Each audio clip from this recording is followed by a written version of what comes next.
In today's video, I'm going to teach you how to create a report in Microsoft Access. Before we click anything, here's what a report is and why it matters. A report is the polished, reader-friendly way to present data from a table or query. It lays information out neatly so it's easy to scan, summarize, and share. Think of it as the printable, presentation-ready view of your data for meetings, handouts, or exporting.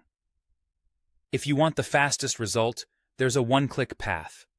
Open your database and, in the navigation pane on the left, select the table or query that holds the records you want.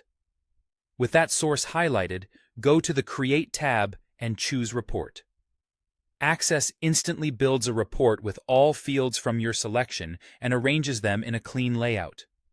This is great when you need something right away, or a quick starting point. You'll see data in labeled columns so you can quickly confirm it looks right.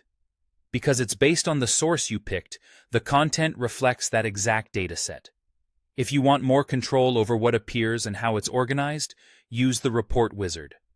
From the Create tab, click Report Wizard to open a guided setup. First, choose the table or query that feeds the report.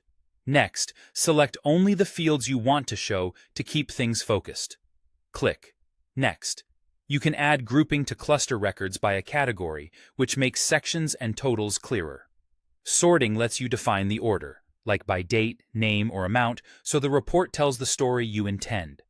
Then choose a layout and style that match how you plan to present the information, compact or more spacious. Click Finish, and Access assembles the report automatically based on your choices. Use the quick method when speed matters, and the wizard when precision counts. Either way, you'll have a professional-looking report drawn directly from your data and ready to review or share.